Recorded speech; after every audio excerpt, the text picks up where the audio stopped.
Hi, everyone.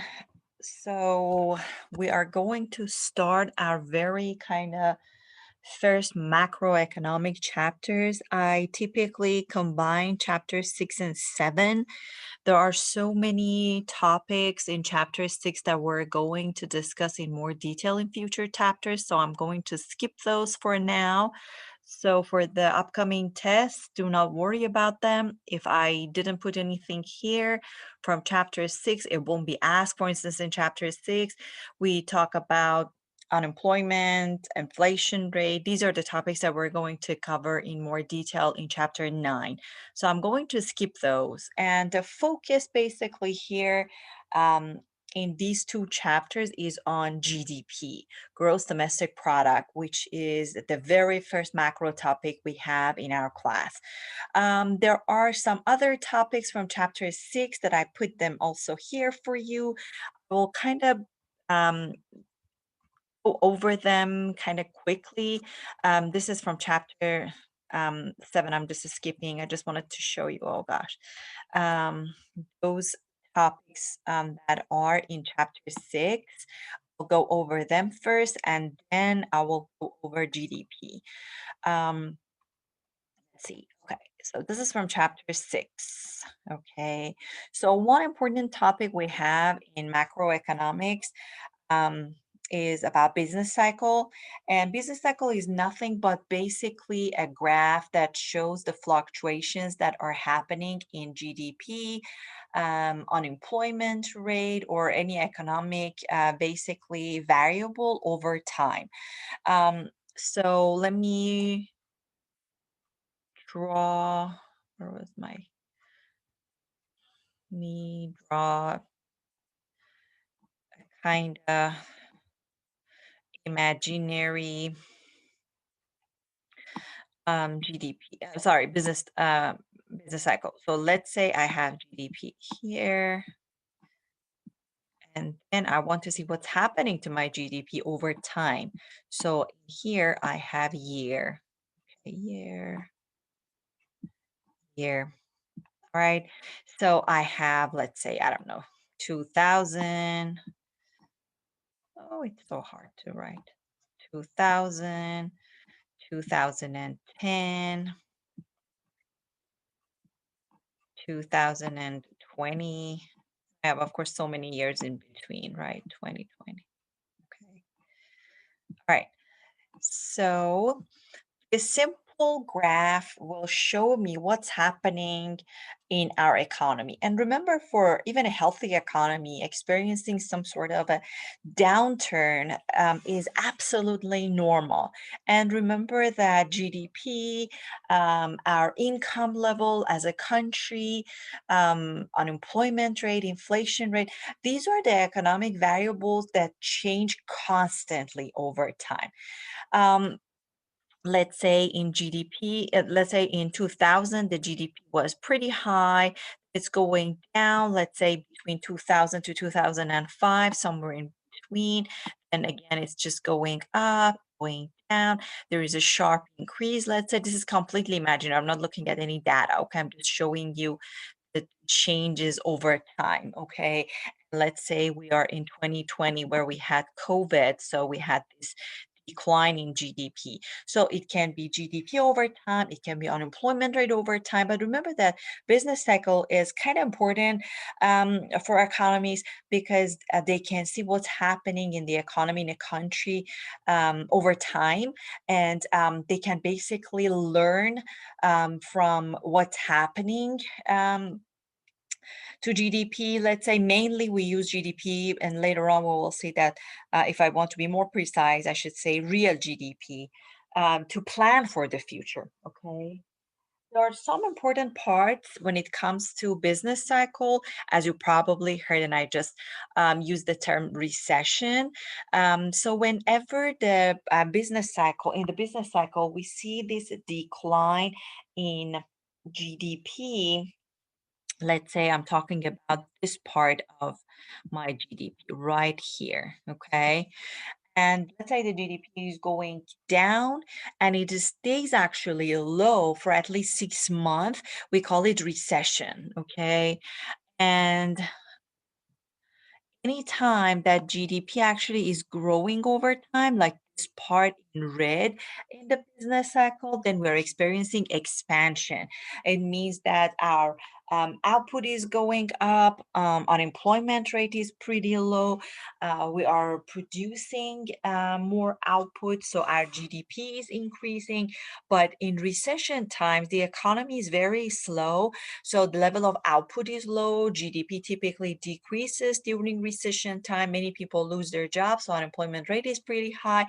We will see sometimes the higher prices, meaning higher inflation rate. Of course, it's not happening in United States during recession times because the Federal Reserve as a central bank is kind of controlling the inflation rate. This is something we will discuss later on in this class.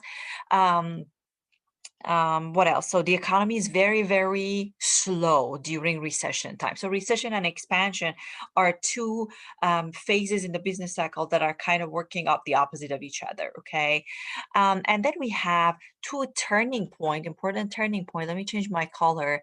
So one of them is up here. Okay, see, it is at the end of expansion, and right after this point, which is called peak, we see the decline in GDP, right? So we call this point peak. So it's where the real GDP is maximum. That's the end of an expansion, beginning of a recession. The opposite point is down here, right here. We call it trough, which is the place that basically we have a minimum level of GDP here. It's the end of recession, and if we reach the trough, then we are going to see kind of expansion. The economy is kind of picking up after that point. Okay, so these are two important phases and two turning points in our business cycle. All right. Another topic that we kind of discussed um, in I have to clear everything. Another thing that another topic that we discuss in this chapter, and this is kind of real life example for the business cycle. Okay, the one that I drew was, as I mentioned, was completely imaginary, but this one is more realistic. Of course, the data is kind of old. It's just for till 1965 to 2005. But if you Google it, you can find actually more recent data. And you can imagine what happened um, after COVID, right? And the shutdown, not just for, of course, our country, but for many countries. All right, another a topic that is in chapter 6 that I want you guys to pay attention, and you will get probably I would say 2 to 3 questions from this part. It's super, super easy. For those of you who took micro, probably it's kind of similar to what we discussed in micro when we were talking about elasticity a little bit. If you didn't take micro, that's still okay. Um, it's about basically different type of prices we have when it comes to shocks in the economy. Okay, so we have two different types of shocks. We have demand shocks, we have shocks. So supply shocks, we have nothing to do with those supply shocks as consumers because those are related to production side of the economy. Demand shocks, however, are unexpected changes in demand which will surprise us as buyers. We talked also about these shocks in chapter 3. Remember, when we say shocks, we mean change in demand and change in supply, shifting the demand and supply. Okay, so there's nothing really new here. But when it comes to demand shocks, the shocks that consumers are kind of facing with, dealing with, there are two different prices we have here, which is kind of the topic for this section. Okay, we have two different prices when it comes to demand shocks, or in the other word, the consumers are dealing with two different prices when there is some sort of uncertainty in the market. we have sticky prices and we have flexible prices. Most of the goods and services that we know, they have sticky prices. What does it mean?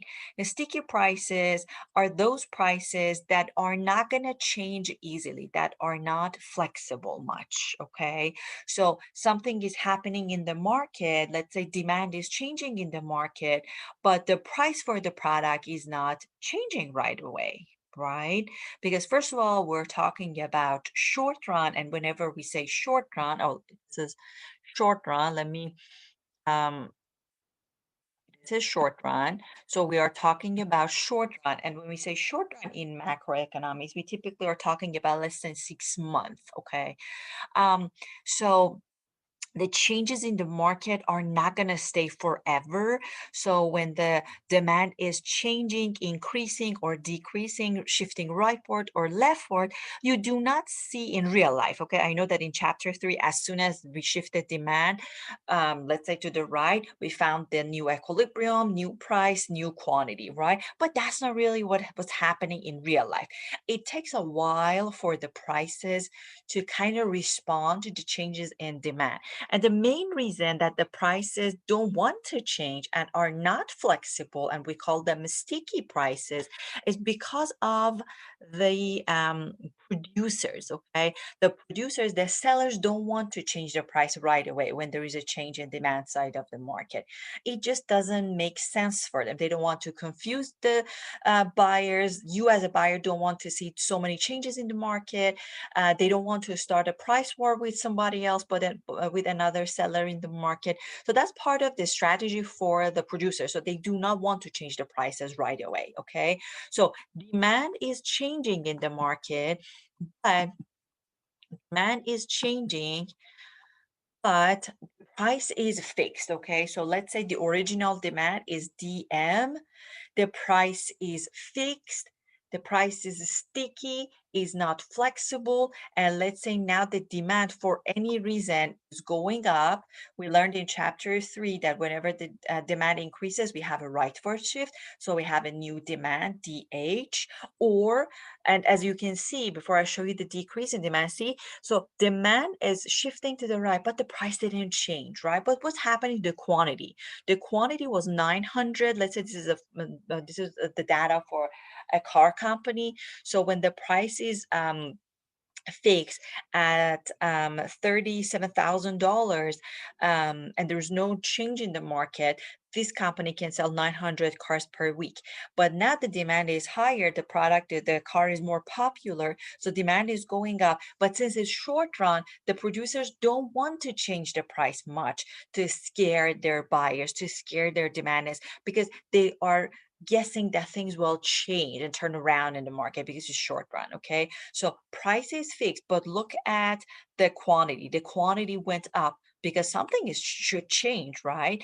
The price is fixed, price cannot change, but the quantity is going to go up in response to demand, okay? Or vice versa, if demand decreases and now we have a new demand DL, again, the price is fixed, the market is a little bit slow. Let's say it's fall and people bought their cars during summertime, so the demand is going to go down again. The producers of the car producer here, the car company, is not going to change the price because they are guessing that things will change again when the holidays actually arrive. Makes sense? So the price is fixed again, but look at the quantity. The quantity went down to 700. So what are we learning here? If the price is fixed and sticky, obviously the price is not going to change, but as soon as the demand changes, the quantity will change, right? But let me tell you something here. In reality, again, we do not see this much dramatic kind of change, even in the quantity in the short run. Why? So this is economically speaking, okay? But remember that in real life, the it's very expensive for the producers to change this quantity, the number of cars that they produce per week. So if demand is changing in the market, they again try to stick with that 900, which is their equilibrium quantity. Okay, no matter what's happening in the market, they keep producing 900 cars per week. If the demand is going down, okay? If the demand is DL, they keep producing 900. Okay, people are not interested in buying their cars, no problem. They're going to put away the unsold cars in their inventory, okay? And when the market changes and demand is going to go back to DM, the original demand, then they are able to sell those cars, right? And whenever the demand is high, they have some sort of backup. They put some of those cars in inventory in the stock. So whenever the demand is high, they're not going to necessarily change the number of cars they produce per week, because what if the market changes the next day? Then they hired a lot of people, they bought more resources, right? They're not going to do that in the short run. They're not going to expand their business in the short run. It's just too risky for them. They don't want to invest much in the short run. So even when the demand is high, they keep producing that 900 units of output, and the demand is high, right? They want to sell more. So instead, they're gonna bring all those cars they have in their inventory in a stock and offer them to their buyers, okay? So remember, most of the goods and services that we know, let me go back. Most of the goods and services we know, they do have these type of prices, sticky prices, okay? Another type of price we have when it comes to change in demand or demand shocks is flexible prices. Obviously, the price is not sticky anymore, is not fixed anymore. The price changes when the demand is changing. The original demand here is DM. Demand is going up for the car. Then we have DH. See, look at the price. The price was $37,000 when there was no change in demand. Now the price is higher because the demand went up, something that we also discussed in chapter 3. The only difference here is that whenever the price is flexible and the price can change, look at the Q. The quantity didn't change. The Q is still 900, okay? And if the demand goes down, price is going to go down because again the price is flexible, so the price is actually responding to the change in demand, and again quantity is fixed. So remember, kind of in real life, in both cases when price is flexible and sticky, the businesses don't want to change the quantity in the short run because it's super duper expensive for them, it's super risky for them, okay? Just something as a side note. But remember, these two graphs that I showed you are important. Whenever we say sticky prices, price is not going to change, but something has to change when demand is changing. That's quantity. When price is flexible, however, again, something should change when demand is changing, and that thing is price. The quantity is fixed. So these two, business cycle and these sticky prices, were the two topics that I wanted to actually um, discuss and show you that are in chapter 6. So you can actually ignore the other stuff we have in chapter 6, okay? I will not ask anything on the midterm exam from those topics, okay? Now let's focus on chapter 7. So the majority of questions that you will get on midterm from these two chapters will be from chapter 7, which is about GDP. So let's talk about GDP, gross domestic product. This is the first topic we have for macro, okay? Let me drink my tea. All right, GDP, you probably heard about it, is a very, very powerful economic variable. It allows us to see if a country is rich or poor, doing well or not. It shows the total amount of production of a country. Remember, we're going to talk about macro. So we're talking about country, the whole nation, okay? And the focus of our class is on US economy, all right? Except probably chapter 8, all right? Okay. So, GDP, I was saying, can basically show and measure the total production of a country, the value of production, okay? Um, GDP can also show us the total income, that people of the whole country actually are making. So it also shows the total income. It also shows the standard of living of a country. That's why I said it shows if a country is rich or poor. So the bigger the GDP of a country is, the richer that country is. Okay.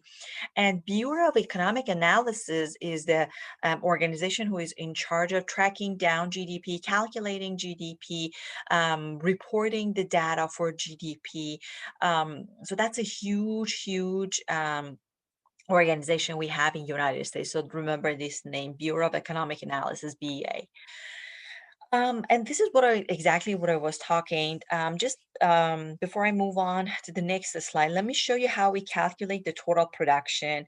So GDP, as I mentioned, measures the value of total production of a country, right? So if you multiply the price by the quantity of every single product that a country produces, you can basically and of course, we are adding the value of all these goods and services that we produce. That's why we have this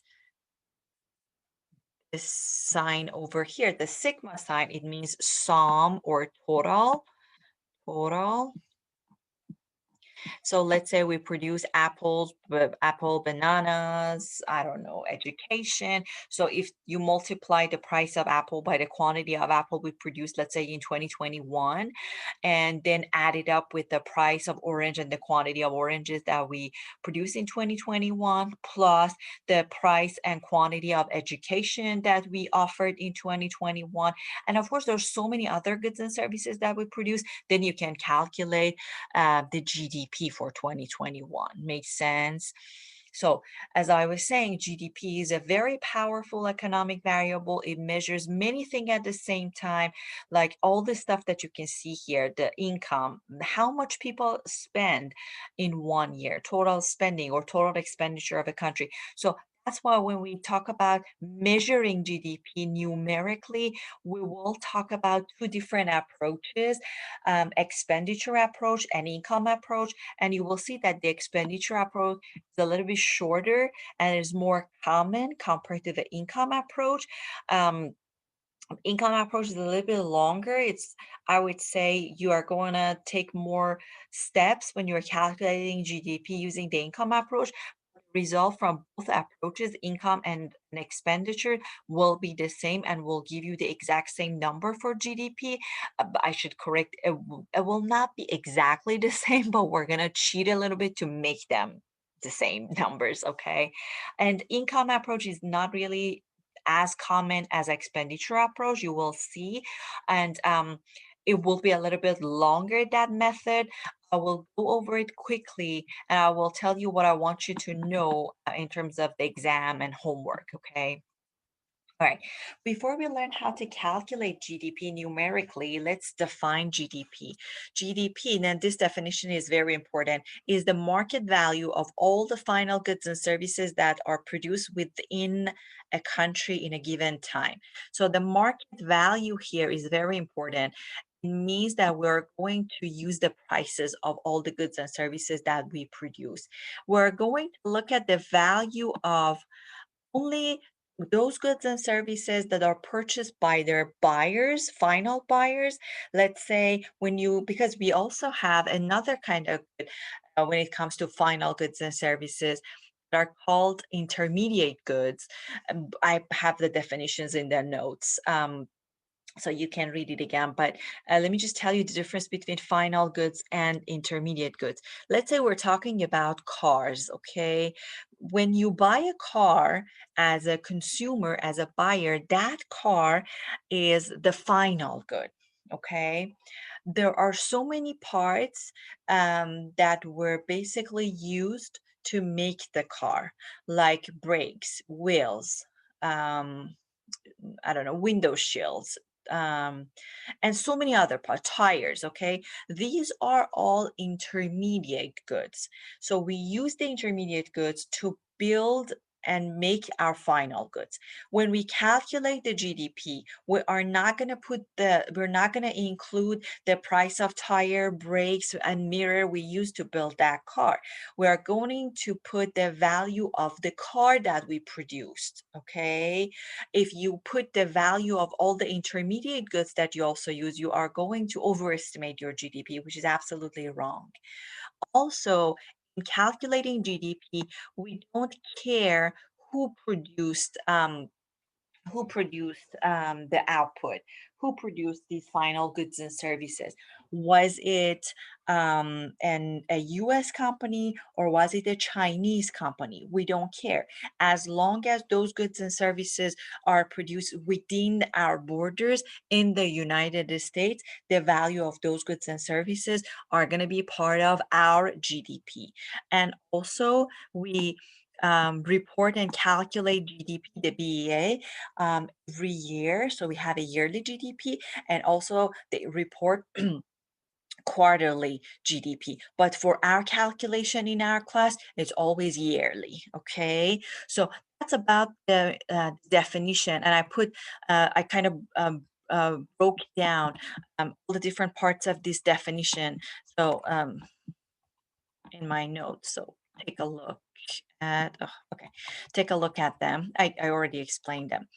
Um, and remember, we talked about the circular flow in chapter 2, and it was kind of an unrealistic closed economy that we had in chapter 2. Now we're going to add more pieces, more components to that circular flow, and we're going to basically use the circular flow in chapter 2 um, to introduce basically the different components of GDP. Because remember, we're going to later on learn how to calculate GDP numerically. If you do not recall circular flow, I definitely encourage you guys to go back to chapter 2 before you um, watch the rest of this video. Okay, if you remember in the circular flow, we had two different flows. We had real flow and we had money flow. So basically we're focused here on only money flow because GDP, as you can see at the end of this, at the last line here in this slide, the GDP is going to measure the money flow. So we have nothing to do with a real flow. So anything that I'm about to show you is a money flow. Okay, so these are the components we had in chapter 2 for our circular flow, for our closed economy. We had households, we had firms or businesses, we had a goods market. We called it in chapter 2 product market. They are the same. So product market or goods market. We also had factor market or resource market. We called it resource market. Okay, I'm calling it factor market here. Okay, because I borrowed this circular flow not from our textbook but from another textbook. So the labels for our markets are slightly different. Okay, if you remember, we didn't have any government. We didn't have any sort of trade with other countries. We didn't have any bank or financial institution in chapter 2. We're going to add all of them here. Okay, so if you remember, for our money flow, everything started from businesses because the businesses or firms were the only basically um, um, component, I should say, that were interested in buying the resources or factors of production, land, labor, capital. So whenever they hired anybody, they bought a land, they rent an office, they have to make a payment for them, right? We call them payments on resources or factors of production, like wages, rent, profit, interest. Since they are all our household's income at the end, we're going to call them Y. Okay, so Y here stands for total income. So that's our household's income, right? Which is the household for our little model here. Okay, and then if you remember, we talked about that how households are going to spend that money in the product market or goods market. Of course, they didn't have an option of saving in chapter 2, but now we can add actually banks financial market, financial institutions. Okay. So when households make their money in the factor market, why?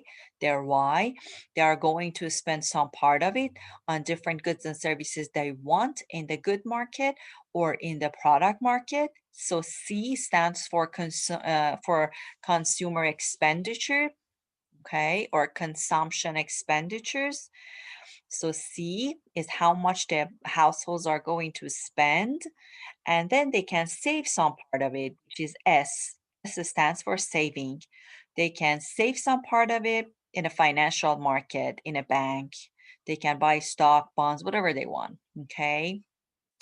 Also, um, our banks and financial institutions can make some sort of investment in the economy, and they can also lend the money that households actually gave them and give them to some producers and investors in the economy and allow them to produce more goods and services. So now we have I. I stands for investment. It will go to our businesses because businesses are our major producer, major investors in the economy. We did not have government in chapter 2. Let's add a government, which is more realistic. So both households and businesses should pay taxes to government, and in return, the government provides some sort of services for everybody in the economy, right? So now we have NT, net transfers from government, which is the difference between the taxes and the services that the government or the transfers that government provides for everybody. So NT is also the net income for the government. Taxes are the revenue for the government, right? And then the government has some sort of a spending for everybody in the economy, providing different services for us. So with NT, which is the net income for the government can also go to the product market, purchase desk, chairs, guns, insurance, and whatnot. So G stands for government spending or government expenditures. Okay. So as you can see, all these arrows on the left-hand side of this graph are how much the economy is spending, and this y that we have on the left-hand side is the total income of the economy. Let's add other countries or rest of the world because this is an open economy. What we had in chapter 2 was closed economy, but we know that in reality we have there are few countries that are completely isolated and they do have closed economy, but the majority of countries we know they do have trade with the rest of the world. Okay, so we do have export and import. Export means you sell something. We sell something as a country. United States sells something to other countries, and import is when we buy something from other countries, some sort of products from other countries. Net export, NX, net export is the value of export minus the value of import. All right. So our Y, which is the total income, is equal to consumption expenditures, to our investment, plus our government spending, plus our net export. Okay, that's the simplest way of calculating GDP. Before I move on to the next topic, pay attention to the little table at the bottom of this slide. Our NX, of course, this data is super old, it's for 2009, but the NX is negative here. What does it mean? It means that the export is less than import because NX is export minus import. So when it's negative, it means that we are actually importing more than exporting. And that's true actually for United States for a while. For China, however, the next export is positive. Okay. All right. So put also a little definition for each part that we discussed, like the definition of export, import, investment, spending, okay? And I want to show you this little formula here. So the total spending in the economy, as I mentioned, was C, consumption expenditures, I, investment, G, government spending, and net export, okay, NX. So these total expenditures should be equal to the amount of money that people in the country make, which is the total income, that Y we had, okay? Think about yourself as an individual. So you will spend based on how much money you make, right? So your total spending, let's say your rent, your mortgage, your tuition, the gas money, food, if you add them up, they should be equal to your income, okay?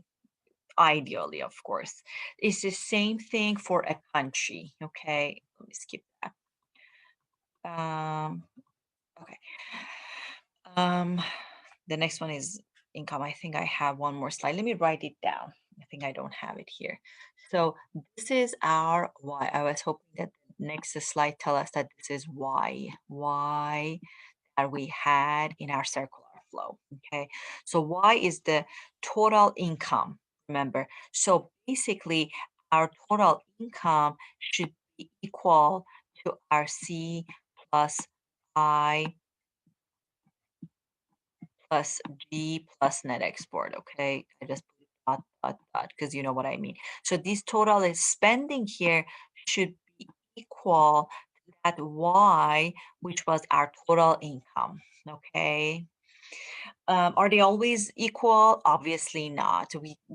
We have a um, deficit, right? Our government has a huge deficit, so definitely our expenditures is not equal to our income as a country. And even if as an individual, your income is not the same as your expenditure, you're going to borrow money, right? But ideally, your expenditures will be equal to your income. Okay, so that's the easiest way we can calculate GDP. That's the most common way we can calculate GDP, and we call it um, expenditure approach. So remember this formula. This formula is very, very important. C plus I plus G plus net export. Okay.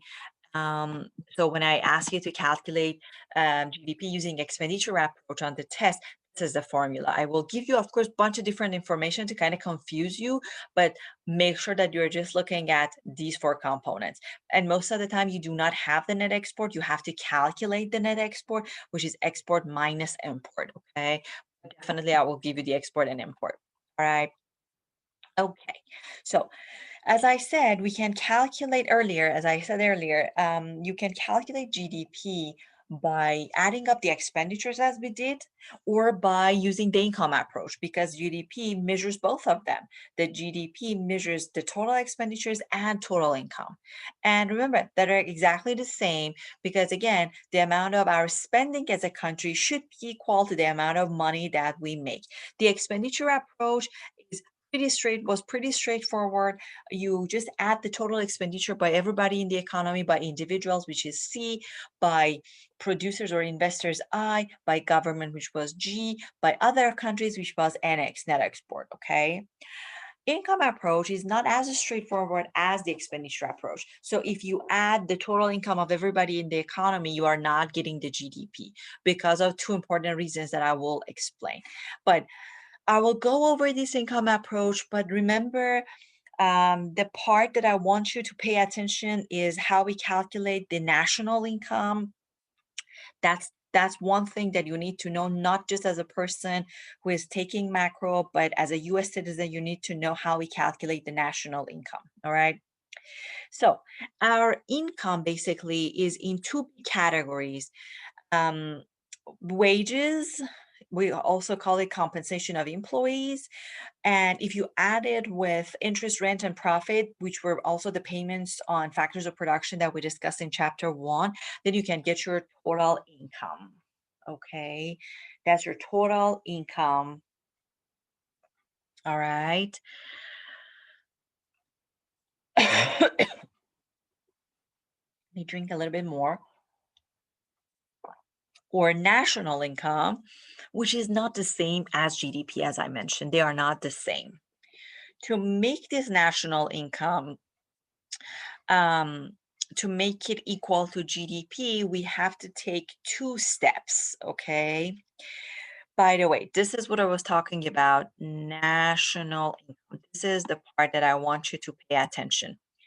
National income is the sum of these wages, rent, interest, and profit that we were discussing, plus how much businesses basically make, the corporate profits, plus the government revenue from taxes on production and import. That's a very, very important definition we have here. Okay, so remember all these components, take notes. That's the national income. So, as I said, national income is not equal to GDP. Let's see why. One reason we do not have, they are not equal, is because of this profit we have here. Okay, let me go to the next slide. Okay, one reason is because of the profit, as I said. So I'm just going to go here and then I'm going to go back to the beginning of the slide here. So the profit we have in the national income is not the net profit. Okay, sorry, is the net profit, is not the gross profit. Let me just write down again here. GDP. GDP stands for gross, right? Domestic product. There's something wrong with this G part, gross domestic, gross part in the national income. Inside our national income, that profit we have is our net profit. I'm looking for the word net profit, is net profit. However, it should be gross profit. What is the difference between net profit and gross profit? So, net profit is your gross profit for businesses, okay? Minus the depreciation. What's depreciation? If you took accounting, you probably know. The value of our capital decreases over time. We call it depreciation. Okay. So let's say you buy a printer for your office and you use it for 2 years. The value of this printer goes down as you use it more and more and more. So if you bought it for $500 2 years ago, you are not able to sell it for $500 2 years after. Okay. So because of the depreciation, it loses its value. So businesses basically calculate this depreciation to see how much they should purchase new capital to replace it with this depreciation. Okay, so that's the definition of depreciation. So the profit we have inside that national income is the net profit. So net profit is gross profit. Minus depreciation. So it's easy. If we add the depreciation back, we can actually make it gross, right? So the first step we're going to take is to add this depreciation. I put everything in another slide for you so you can look at my next slide. I think it's next one or the one after that. Okay, so that's the first step we have to take. Also, let's go here at the top. Also, we have a problem with the D part of the GDP. D stands for domestic, okay? So inside our national income, we should also pay attention to how much money the non American companies are basically making. Okay. And also, we should take out the income that US citizens outside United States are making. Okay. So, to make basically national income kind of closer to GDP and make it domestic, we have to take out the money or the income that US citizens are making outside the United States. And also, we have to include and add the income that foreigners or non-US companies are making inside United States. Because remember how I define GDP, the value of final goods and services that are produced within our borders, right? No matter who the producer is, right? So we call the difference between the Americans' income from abroad and this income that the foreigners are making inside United States, net factor income. Okay, so let's go to the next slide and basically tell you what we're gonna do. Oh, okay. Let me show you this one. I will tell you what this statistical discrepancy was that I skipped. So for income approach, let me bring my highlighter again.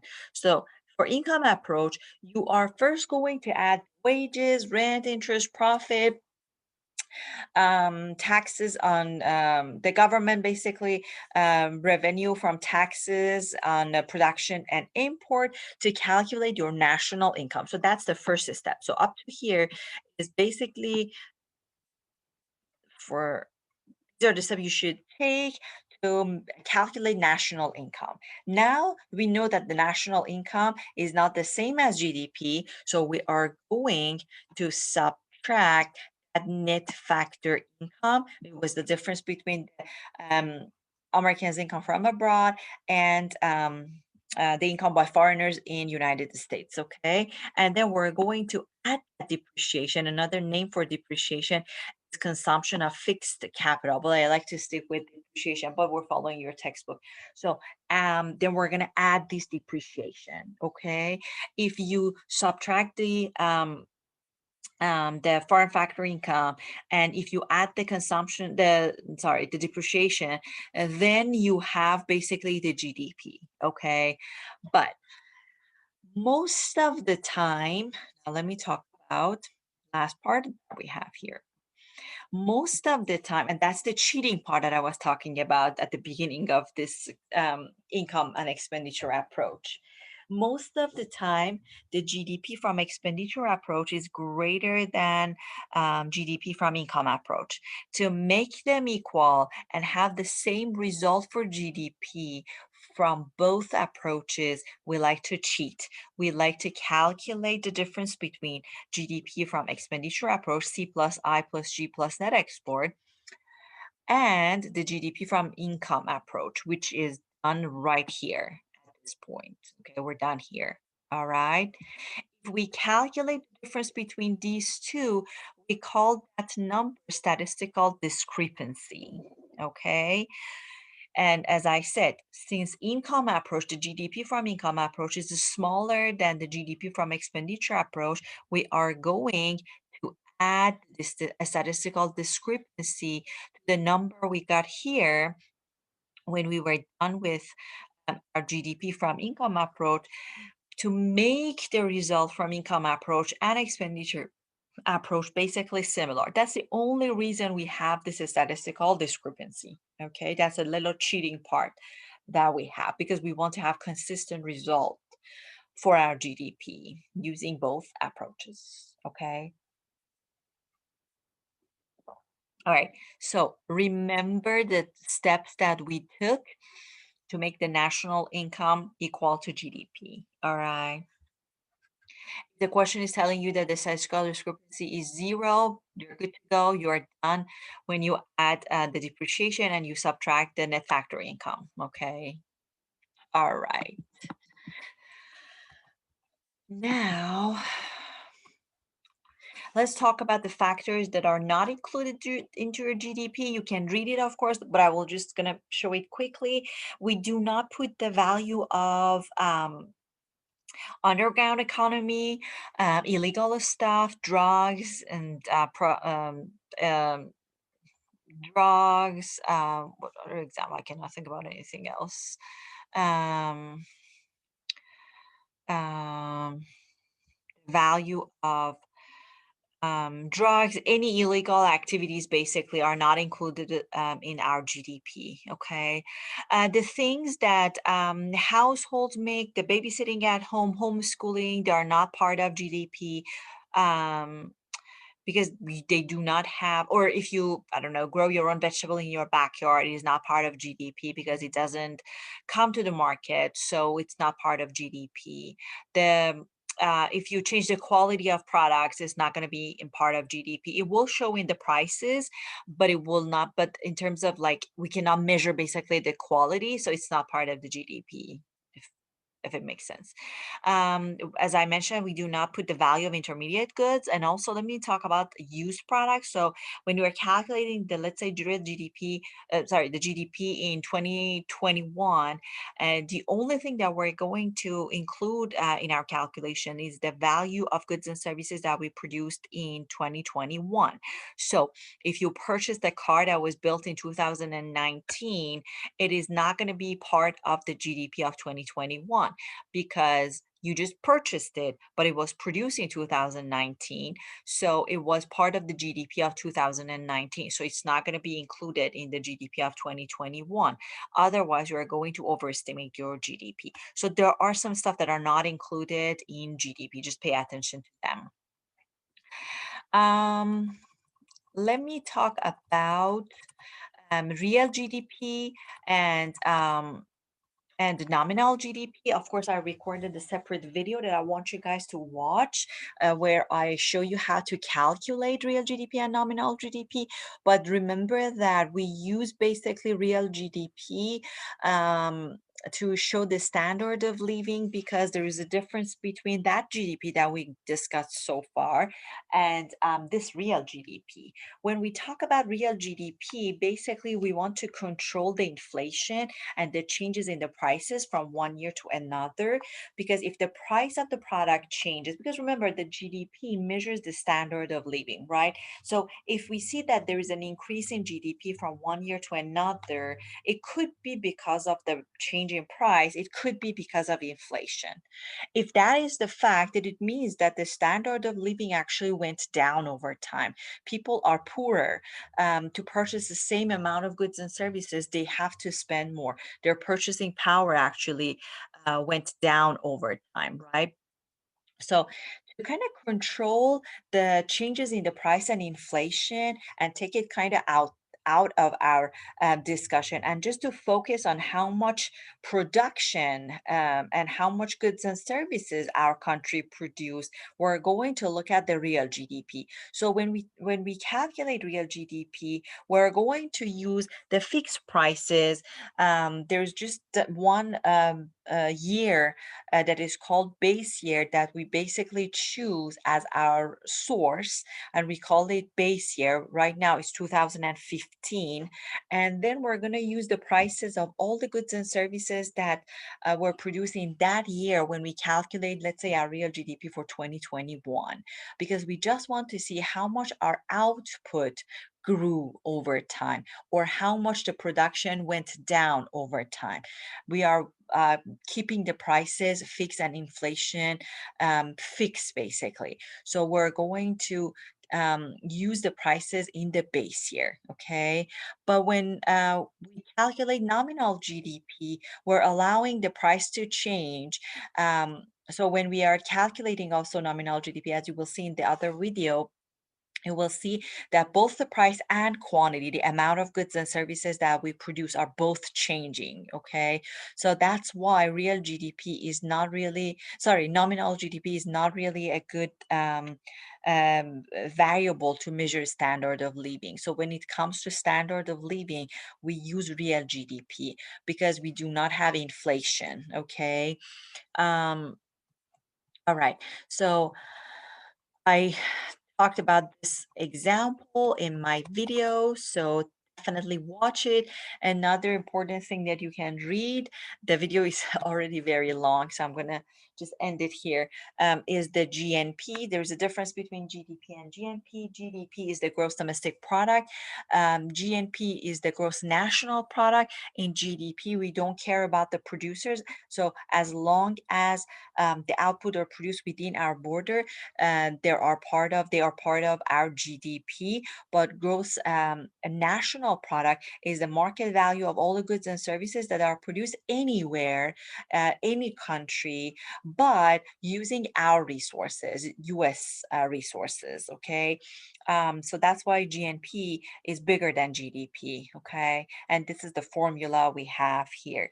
So if we have a Japanese company in United States, whatever this company produces is part of our GDP, but it is also part of Japan's GNP. Okay, so that's the last definition from this chapter. Um, you I hope that you learned something from this video. Sorry that it's long. This chapter is very important. Okay, have a good one. I'll see you later.